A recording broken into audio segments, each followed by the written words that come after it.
En la vasta historia de las conquistas de Roma, existe una campaña borrada de los anales de la gloria, una expedición donde un ejército de 10.000 hombres pereció casi en su totalidad, pero solo 7 cayeron por la espada del enemigo. El resto fue consumido por el desierto, la enfermedad y el hambre, en una de las derrotas más catastróficas y silenciosas del imperio. ¿Cómo pudo el poder de Roma ser deshecho de forma tan miserable? Y fue realmente la traición de un solo hombre, el guía Silaeo, la causa de todo, o la conveniente excusa para un fracaso monumental. Para desentrañar este misterio, debemos regresar al año 26 a.C., a la provincia recién forjada de Egipto, donde un hombre vivía bajo la sombra de su predecesor y a merced de la ambición ilimitada de su emperador. Ese hombre era Aelio Galo, el nuevo prefecto de Egipto. Su nombramiento no había sido una celebración, sino una advertencia. Ocupaba el puesto que había dejado vacante Cornelio Galo, un amigo de juventud de Augusto, un poeta y un administrador competente que había cometido el pecado imperdonable de la soberbia.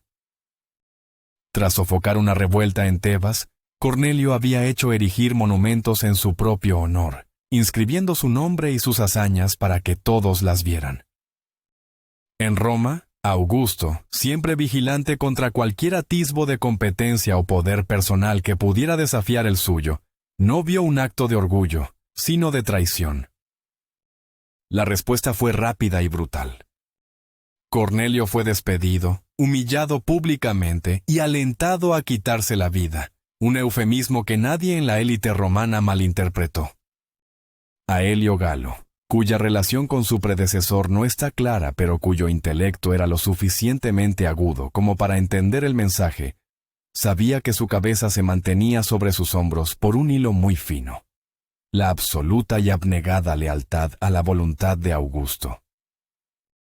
Mientras su predecesor había buscado la gloria para sí mismo, Galo entendió que cualquier gloria que obtuviera debía ser un mero reflejo de la del emperador. La oportunidad para demostrar esa lealtad no tardó en llegar. Desde Roma, llegaron despachos sellados con el sello personal de Augusto. El emperador, habiendo consolidado su dominio tras años de guerra civil, ahora necesitaba más que paz. Necesitaba victorias extranjeras espectaculares, no las tediosas y costosas campañas en Germania que apenas rendían beneficios materiales, sino conquistas que llenaran las arcas de Roma con oro y su propia leyenda con un brillo exótico. Las miradas del emperador, avivadas por los relatos de los mercaderes que navegaban por el Mar Rojo, se volvieron hacia el sur, hacia la tierra misteriosa y legendaria conocida como Arabia Félix, la Arabia afortunada. Las historias que llegaban a Roma eran susurros de una civilización vibrante, de ciudades que comerciaban con incienso, mirra, canela y piedras preciosas, acumulando riquezas incalculables sin gastar nada de su oro y plata con forasteros. Augusto vio 2 posibilidades, ambas atractivas. O ganaría aliados inmensamente ricos, o conquistaría enemigos inmensamente ricos. Y así, la orden fue enviada a Aelio Galo. Debía explorar y subyugar a las tribus de Arabia. Para Galo, la orden era tanto una oportunidad como una sentencia de muerte potencial. Sabía que el fracaso no era una opción. Inmediatamente, la maquinaria de guerra romana en Egipto se puso en marcha. De los fragmentos de papiro que sobreviven de esa época, podemos imaginar el febril ritmo de la preparación. Las herrerías de Alejandría, normalmente ocupadas con herramientas agrícolas y reparaciones, recibieron encargos masivos para la producción de armas, gladius, pila, puntas de flecha. Galo comenzó a reclutar hombres. Aunque Roma tenía legiones estacionadas en Egipto, el granero del imperio no podía arriesgar la estabilidad de la provincia llevándose a la mayoría de las tropas veteranas. Por lo tanto, el núcleo de la fuerza expedicionaria estaría compuesto por un destacamento de legionarios y sus auxiliares, y el resto sería un ejército improvisado con reclutas locales, egipcios, sirios y judíos, hombres que conocían el calor pero no la disciplina de la legión. Mientras los hombres eran entrenados, la mayor pesadilla de Galo se materializaba en los astilleros. La logística. Para invadir Arabia Félix, necesitaba una flota que transportara a sus 10.000 hombres, sus suministros, sus máquinas de asedio, y que, además, pudiera enfrentarse a cualquier armada que los árabes pudieran lanzar contra ellos en el Mar Rojo. Pero aquí se encontró con un problema casi insuperable. Los Ptolomeos, los anteriores gobernantes de Egipto, habían centrado su poder naval en el Mediterráneo, dejando el Mar Rojo prácticamente desprovisto de buques de guerra, instalaciones de construcción naval o incluso la madera necesaria para construirlos. La solución obvia, importar madera, construir astilleros y luego los barcos, habría llevado años, un tiempo que Galo no tenía. La impaciencia de Augusto era una fuerza más temible que cualquier tormenta en el desierto. Cada día de retraso era una gota de veneno en su copa de favor imperial. Así que, bajo una presión inmensa, Galo ideó un plan audaz y desesperado. Si no podía construir una flota en el Mar Rojo, la traería del Mediterráneo. No existía un canal de Suez en aquel entonces, pero sí una antigua maravilla de la ingeniería conocida como el Canal de los Faraones, una vía fluvial que conectaba el Nilo con los lagos amargos, y desde allí, con el Mar Rojo. Aunque en gran parte estaba sedimentado y en desuso, parece que Galo vio en él su única salvación. No sabemos con certeza cómo lo logró, si dragó secciones del canal o si transportó los barcos, enteros o en partes, por tierra, pero el resultado fue un triunfo logístico. Finalmente, una flota de 80 trirremes y otros buques de guerra se reunió en el puerto de Arsínoe, en el extremo norte del Golfo de Suez. Más tarde, al darse cuenta de que no había una armada árabe que lo desafiara, expandió la flota a 130 barcos de transporte y grano, una ciudad flotante lista para la invasión. Fue en medio de estos preparativos febriles que apareció un hombre que se convertiría en la figura central del drama que estaba por desarrollarse. Silaeo, un ministro del reino nabateo. Los nabateos, cuyo reino de Arabia Petraea era un estado cliente de Roma, eran los amos de las rutas comerciales terrestres y eran amigos y aliados del imperio. Silaeo se presentó a Galo como un amigo, un guía que conocía los secretos del desierto y que prometió la plena cooperación de su pueblo. Ofreció guiar a la expedición romana, un gesto de amistad que Galo, un extraño en esa tierra hostil, aceptó con gratitud. Con su ejército de 10.000 hombres finalmente reunido y la flota lista, Galo debe haber sentido una oleada de alivio. El plan, hasta ahora, parecía funcionar. Los barcos se cargaron con hombres, caballos, grano y armas. Y con Silaeo a bordo como principal consejero, la gran armada romana zarpó hacia el sur, hacia la gloria o la tumba. La primera etapa del viaje, un tramo aparentemente simple a través del Golfo de Suez hasta el puerto nabateo de Leuquecome, deberían haber sido un presagio de lo que vendría. Pero la arrogancia romana a menudo era sorda a las advertencias. El Golfo resultó ser una trampa mortal. Los vientos adversos soplaban con una furia inesperada, empujando a los pesados barcos de transporte contra las costas rocosas e inhóspitas, donde no podían anclar para pasar la noche. Las aguas, que en los mapas parecían abiertas, estaban llenas de arrecifes y obstrucciones rocosas que desgarraban los cascos de madera. Un viaje que debería haber durado unos pocos días, se convirtió en una odisea de 15 días de miseria y angustia. Se perdieron barcos, y con ellos, hombres y suministros preciosos. Peor aún, una extraña enfermedad comenzó a extenderse entre las tropas. Los hombres se debilitaban, sus encías sangraban y sus dientes se aflojaban. Los autores antiguos lo atribuyeron a las hierbas y el agua locales, pero hoy lo reconoceríamos como un caso galopante de escorbuto, un signo de mala nutrición y de una planificación deficiente. Cuando la flota finalmente llegó a Leuque Come, era un espectáculo lamentable. Los soldados que desembarcaron no eran los conquistadores orgullosos que habían partido de Egipto, sino espectros debilitados y enfermos. La crítica moderna, y probablemente también la contemporánea, se pregunta por qué Galo eligió esta ruta marítima desastrosa en lugar de una marcha terrestre más segura a través de Judea para reunirse con la flota en el puerto nabateo. La culpa, convenientemente, recayó más tarde sobre Silao. Se dijo que el guía nabateo, albergando un odio secreto por los romanos, había engañado a Galo para que tomara la ruta marítima, sabiendo los peligros que implicaba. Es una acusación fácil, una que absuelve al comandante romano de la incompetencia. Pero es difícil de tomar al pie de la letra, dada la frecuencia con la que se culpaba a los guías locales de los fracasos romanos. En cualquier caso, el daño estaba hecho. El ejército romano había llegado a las fronteras de Arabia, pero la etapa inicial de su invasión había consumido una gran parte de sus suministros, sus fuerzas y los preciosos meses de la temporada de campaña. No tuvieron más remedio que establecer un campamento y pasar el resto del año allí, recuperándose y convirtiéndose en una carga cada vez mayor para sus anfitriones nabateos, quienes sin duda se sintieron aliviados cuando finalmente llegó el momento de que se fueran. Cuando el clima volvió a ser propicio, un ejército mermado pero recuperado se puso en marcha.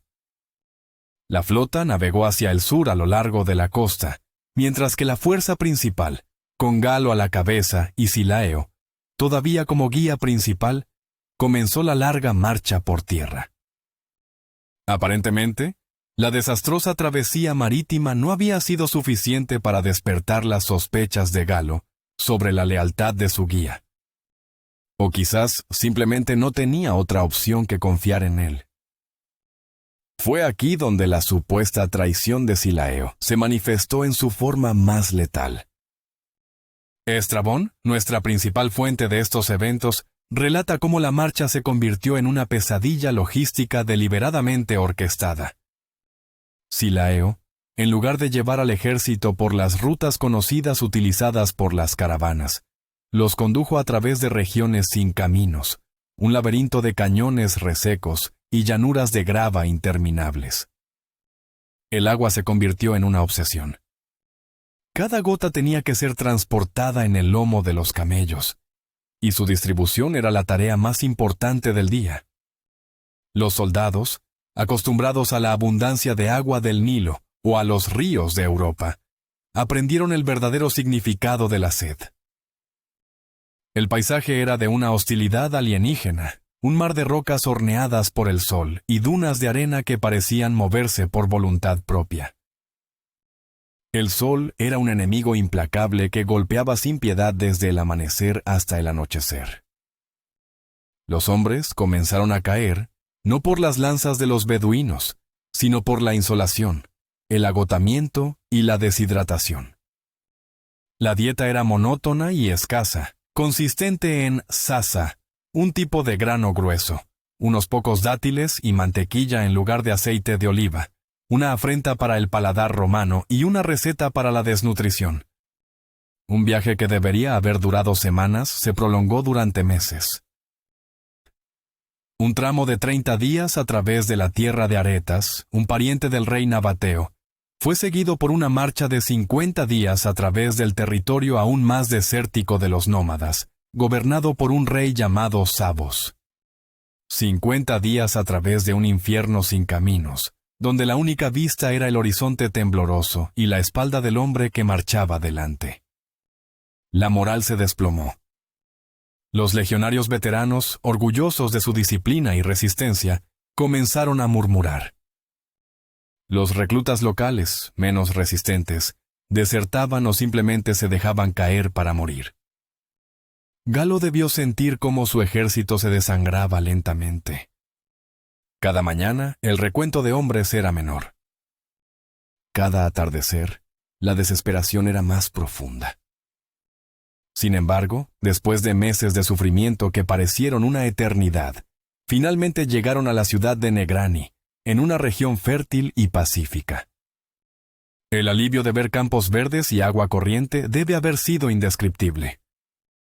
La ciudad fue tomada al primer asalto, ya que su rey había huido ante la llegada del ejército fantasma que emergía del desierto.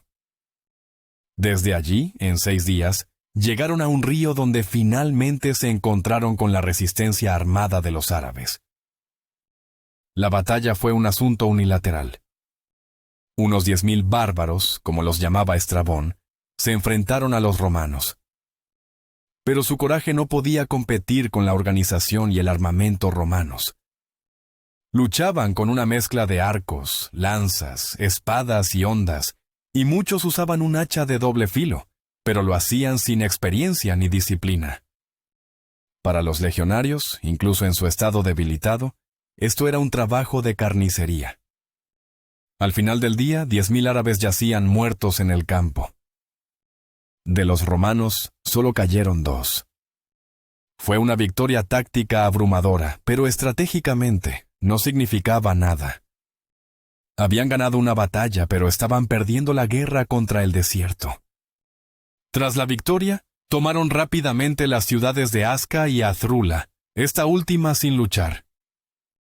Galo dejó una guarnición en Atrula, recogió todos los suministros de grano y dátiles que pudo encontrar, y avanzó hacia su objetivo final, una ciudad llamada Marciaba, perteneciente a la tribu de los Ramanitai. Este era el umbral de Arabia Félix. La tierra prometida estaba al alcance de la mano.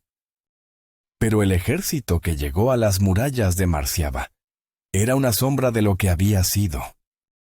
Habían estado marchando y luchando durante 6 meses. Estaban demacrados, enfermos y agotados. Galo, sabiendo que su única oportunidad era una victoria rápida, lanzó un asedio, amenazando con destruir la ciudad si no se rendían. Pero el tiempo estaba en su contra. Las reservas de grano y dátiles que habían requisado en Atrula se agotaron con una rapidez alarmante. Cada día de asedio era un día más en que sus hombres se debilitaban por el hambre. Los defensores de Marciaba solo tenían que esperar. Después de solo 6 días, la cruda realidad se impuso. Fue Galo quien se vio obligado a rendirse, no al enemigo, sino a la falta de suministros. El asedio fue levantado. La campaña había fracasado. La decisión que enfrentó a Helio Galo ante las murallas de Marciaba fue la más solitaria y angustiosa de su vida. Por un lado, la información obtenida de los prisioneros árabes era una tentación casi insoportable. Estaba a solo 2 días de marcha de la región del incienso, las verdes y prósperas tierras que habían alimentado las leyendas en Roma y que eran el objetivo final de su misión. La tierra prometida, el premio que justificaría los meses de sufrimiento, estaba literalmente al alcance de la mano. Podía oler la riqueza en el aire, una mezcla de especias exóticas y la promesa de la gloria. Pero era una trampa. Sabía que las ciudades mercantes de esa costa, los verdaderos centros de poder y riqueza, estarían mucho mejor defendidas que las ciudades del interior que había tomado. Si su ejército hubiera llegado a esa costa al principio de la campaña, fresco y con toda su fuerza, la lucha podría haber sido fácil. Otra conquista rápida para los anales de Roma. Pero buscar la batalla ahora, desde una posición de debilidad tan extrema, con un ejército que era poco más que un hospital ambulante, era invitar a la aniquilación total. El conflicto interno lo desgarraba. Una derrota en batalla podría costarle la vida allí mismo, en el polvo de Arabia, o durante una caótica retirada. Pero en el fondo de su mente, un miedo mayor se cernía, un terror más frío y paralizante que cualquier lanza árabe, la certeza absoluta de la muerte si regresaba a Roma en desgracia para enfrentar la ira de Augusto. Recordaba el destino de Cornelio Galo. Sabía que el emperador no toleraba el fracaso, y este no era un fracaso menor. Era un desastre colosal que había costado miles de vidas y una fortuna en recursos. Atrapado en este dilema imposible, Galo tomó la única decisión racional que le quedaba, la decisión de un gerente pragmático, no la de un héroe legendario. Decidió reducir sus pérdidas. La conquista de Arabia había terminado. La supervivencia de su ejército y de sí mismo era ahora el único objetivo. La orden de retirada se extendió por el campamento romano como un susurro de alivio y vergüenza. Los hombres, aunque abatidos por el fracaso, se movilizaron con una nueva energía, la energía que proviene de la esperanza de volver a casa. Empacaron sus escasos pertrechos y dieron la espalda a Marciaba, dejando atrás la promesa de riquezas que nunca tocarían. Afortunadamente para ellos, ya sea porque finalmente sospecharon de Silao, o porque los prisioneros les revelaron la verdad, encontraron una ruta alternativa para su viaje hacia el norte. Y fue en este viaje de regreso donde la magnitud de la supuesta traición de Silao se hizo dolorosamente evidente. El camino de vuelta era más directo, con acceso más regular a pozos de agua y pequeños asentamientos.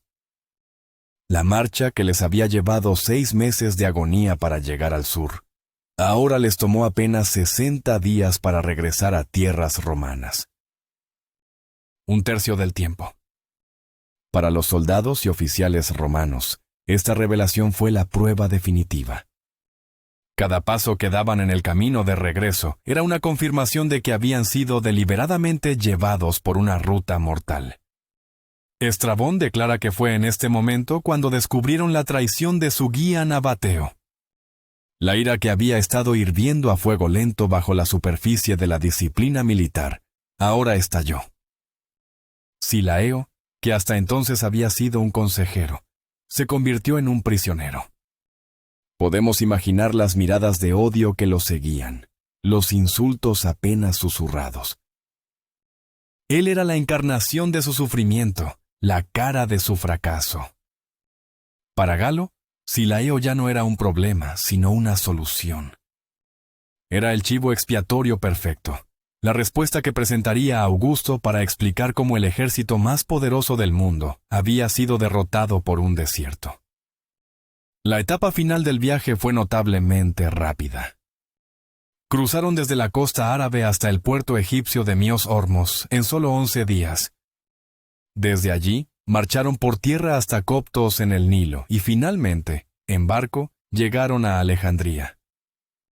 La expedición había terminado. De los 10.000 hombres que habían partido con sueños de oro, solo regresó un remanente devastado. Estrabón es claro y brutal en su evaluación. Las pérdidas no se debieron a las guerras, sino a la enfermedad, la fatiga, el hambre y los malos caminos. Solo 7 hombres habían muerto en combate. El resto había perecido en una lenta y anónima agonía. Por estas razones, la expedición no aportó grandes conocimientos geográficos a Roma, solo dejó una cicatriz silenciosa. El epílogo de esta tragedia se escribió en Roma. Silao, el hombre responsable del fracaso según el informe oficial de Galo, fue llevado a la capital encadenado. A pesar de sus protestas de amistad y lealtad, fue declarado culpable, no solo de su villanía en la campaña, sino también de otros delitos que convenientemente salieron a la luz. Fue decapitado en el foro, un espectáculo público para demostrar que la justicia romana, aunque lenta, siempre prevalecía y que la traición se pagaba con la vida. Galo, por su parte, logró su objetivo principal. Sobrevivió. Aunque fue despedido de su puesto como prefecto de Egipto, un claro signo de la desaprobación del emperador, mantuvo su cabeza sobre los hombros, un destino mucho mejor que el de su predecesor. Había logrado con éxito culpar al guía. Augusto, el maestro de la propaganda política, actuó con rapidez para controlar la narrativa. El desastre en Arabia era una mancha en su imagen de gobernante infalible y conquistador del mundo. Por lo tanto, toda la campaña fue minimizada, sus detalles incómodos barridos bajo la alfombra de la historia oficial. Esta tarea se vio facilitada por una realidad cruel pero políticamente conveniente. La mayoría de las tropas que habían perecido no eran legionarios romanos, ciudadanos de pura cepa, sino auxiliares y reclutas locales. A los ojos del Estado romano, estas vidas eran considerablemente más prescindibles. La pérdida de una legión completa, como ocurriría más tarde en el bosque de Teutoburgo, provocó una crisis nacional y un esfuerzo masivo para reemplazar las tropas. La pérdida de miles de auxiliares en Arabia no provocó ninguna redestinación de legiones. Fue simplemente una pérdida aceptable, una que era mejor olvidar. Este enfoque de silencio y olvido es probablemente la razón principal por la que tan pocos han oído hablar de esta campaña hoy en día. Fue una guerra que Roma eligió olvidar activamente. A largo plazo, los impactos de la invasión de Arabia fueron sorprendentemente pequeños, casi insignificantes en la gran escala de la historia romana. Roma nunca lograría ejercer un control directo sobre las ricas ciudades del sur de Arabia. El sueño de Augusto de saquear Arabia Félix se desvaneció en las arenas del desierto, junto con los huesos del ejército de Galo. El enfoque de Roma se desplazaría hacia el norte, hacia la incorporación más manejable de Arabia Petraea como provincia, un objetivo que se lograría más de un siglo después. Irónicamente, el mayor impacto de Roma en Arabia no vendría a través de la espada, sino del comercio. La creciente participación romana en las actividades mercantiles que atravesaban la península impulsó un aumento masivo del tráfico comercial, enriqueciendo a las mismas ciudades que Galo no pudo conquistar, y a la larga, contribuyendo a su ascenso y poder en la región. La conquista falló, pero el capitalismo romano triunfó indirectamente. Al final, la historia de Aelio Galo y su olvidada invasión de Arabia es más que una simple crónica de un desastre militar. Es una poderosa parábola sobre los límites del poder y la fragilidad de la ambición humana. Nos recuerda que los ejércitos más poderosos pueden ser deshechos no por ejércitos más grandes, sino por la geografía, el clima y la enfermedad. Es una lección sobre la arrogancia, la tendencia de los grandes imperios a creer que su voluntad puede doblegar cualquier obstáculo, solo para descubrir que hay fuerzas en el mundo mucho más antiguas y poderosas que cualquier legión. Y quizás lo más importante, es un estudio de caso sobre cómo se escribe y se borra la historia. La campaña de Galo no fue olvidada por accidente. Fue ocultada deliberadamente porque no encajaba en la narrativa triunfal que Roma quería contar sobre sí misma. Pero las arenas del desierto guardan sus secretos, y a veces, si escuchamos con atención, podemos oír los ecos de esas historias perdidas, los susurros de los miles de hombres que marcharon hacia un sueño de oro y encontraron solo una tumba de arena, en una guerra que su propio imperio decidió que nunca había sucedido. La expedición que debía traer gloria y oro a Roma solo sirvió para demostrar que incluso para el imperio más grande del mundo, había lugares a los que simplemente no podía ir, y riquezas que simplemente no podía tomar. La Arabia afortunada mantuvo su fortuna, defendida no por ejércitos, sino por su sol implacable y su desierto infinito. La figura de Silao permanece envuelta en el misterio, un fantasma en el corazón de la historia. Y fue realmente el villano maquiavélico que pintó Estrabón, un patriota nabateo que sacrificó su propia vida para llevar a la ruina a los invasores de su patria. ¿O fue simplemente un hombre atrapado en un juego de imperios, un administrador de nivel medio cuya familiaridad con las rutas locales fue exagerada y que se convirtió en el blanco perfecto cuando las cosas salieron mal? Nunca lo sabremos con certeza. Su juicio en Roma fue sin duda un espectáculo político. Su condena una conclusión inevitable diseñada para satisfacer al emperador y cerrar el capítulo vergonzoso. Su voz se perdió en la historia, ahogada por la narrativa oficial romana. Sin embargo, la pregunta persiste, flotando sobre la narrativa como un espejismo en el desierto. Sin la supuesta traición de Silao, ¿habría tenido éxito la expedición? Probablemente no. El ejército romano estaba mal preparado para las condiciones. La logística era una pesadilla desde el principio. Y la subestimación del entorno fue un error fatal cometido por el propio Galo y sus superiores en Roma. Silaeo, traidor o no, puede haber sido simplemente el catalizador de un desastre que ya estaba destinado a ocurrir. Su papel, al final, puede haber sido simplemente acelerar lo inevitable, convirtiéndose en el personaje trágico cuya muerte proporcionó la última pieza del encubrimiento. Una cabeza para exhibir, una traición para culpar, y una historia sencilla para un fracaso muy complejo.